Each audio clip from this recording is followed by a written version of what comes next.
The twin who disappeared. In Umadara, they tell a story in low voices. They say there was once a woman who could stand in the middle of a crowded market and still be invisible. Not because she was a ghost. Not because she was cursed at birth. But because destiny erased her gently. And the strange part. She was not born alone. She was born a twin. Umadara was the kind of village where everybody knew your name before you learned how to pronounce it. A village of red earth and evening fires.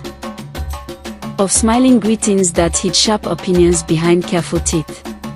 It was in this village that Mama Ajaro gave birth on a quiet rainy night. Before dawn, 2 baby girls arrived. Twins. The first came small and slim, with a strong cry that made the women nod in approval. She was named Yugo. The second came fuller, heavier, quieter, but just as healthy. She was named Veronica. Mama Ajaro loved them the same. But Umadara did not. Visitors would carry Yugo and praise her beauty. They would call her delicate, promising. Then they would glance at Veronica and speak in softer tones, the kind of softness that carries insult. Children listened. Children repeated. And slowly, comparison became cruelty. As they grew, the difference between them was no longer about appearance. It was about treatment. Yugo learned early that admiration is power. She wore it proudly. She spoke confidently. She walked like someone the world owed something to. Veronica learned something different. She learned silence. She learned that reacting gives people entertainment. So she became calm. And the village mistook her calmness for weakness. Yugo did not help. Her teasing began as playful. But playful cruelty grows quickly when no one stops it. If Veronica dressed well, Yugo would laugh that the cloth looked stretched. If boys visited, Yugo made sure Veronica stood behind her. And one afternoon, during a gathering, a young man laughed loudly and said no man would carry such a load. The laughter that followed was heavy. Veronica did not cry. She walked home quietly. And something inside her shifted. Then came market day. The day everything cracked. The market was loud as always, traders shouting prices, smoke rising from roasted corn, gossip moving faster than money. Yugo walked ahead, smiling brightly.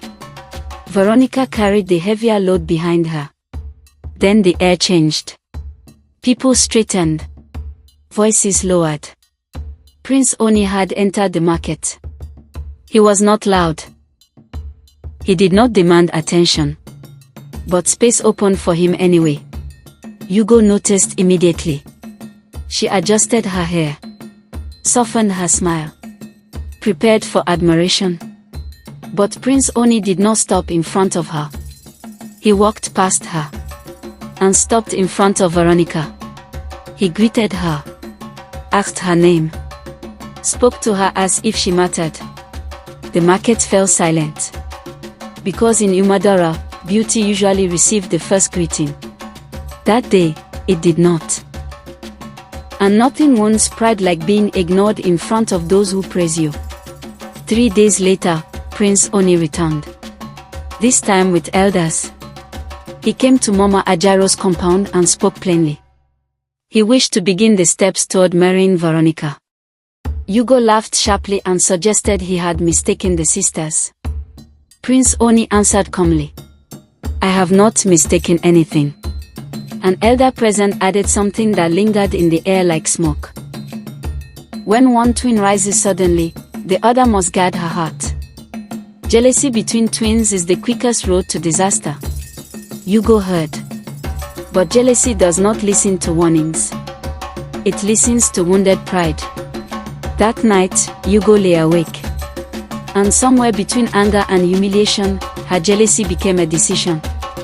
3 nights before the final marriage rites, Veronica disappeared. At first, it seemed small. Then it became panic. Lanterns were lit. Search parties formed. And near midnight, a hunter returned with news. Footprints near the forbidden tree.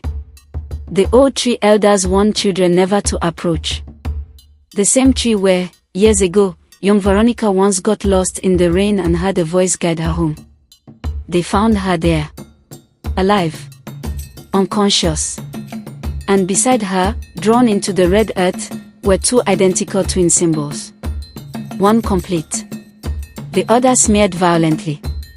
An elder looked at the markings and said quietly, "These are not marks of harm. They are marks of exchange." Veronica woke before dawn. But something about her had changed. She did not look afraid. She looked aware. Prince Oni stepped forward and called her name. She turned to him. But the softness in her eyes was deeper now. Older. The first name she spoke was not her mother's. It was Hugo's. "You went to the tree," she said calmly. Hugo's face drained of color. Because she had gone. In anger. In humiliation. She had knelt under that tree and whispered that destiny had made a mistake. She had asked for correction. She had offered something in return. She did not think the spirits were listening. But they were. The elder spoke again. "In old times, twins share a braided destiny. If one tries to cut that braid through jealousy, the balance is corrected." The villagers stood frozen. The sun began to rise behind them. Long shadows stretched across the red earth. Prince Oni had a shadow. Veronica had a shadow. But Hugo's shadow was faint. Fading. People blinked. Rubbed their eyes. But the elder did not blink. The invisibility she wished for her sister, he said slowly, has now become her own. Hugo did not disappear that day. She walked. She spoke. She remained in the village. But something had shifted. When she stood in crowds, people's eyes slid past her. When she spoke in conversations, her voice was missed. When people tried to recall the twin who was not chosen, her name felt difficult to remember. And so Umadora began telling a new story. About a woman who was not born invisible, but became forgotten. Not because she lacked beauty. Not because she lacked opportunity. But because jealousy asked destiny for a correction. And destiny answered. And if you ever visit Umadora, and you see a woman standing in the market while the crowd moves around her, look carefully at the ground. Count the shadows. Because sometimes, the most frightening punishment is not death. It is being erased while still alive. Please like and subscribe to True Tale Stories for more beautiful stories like this.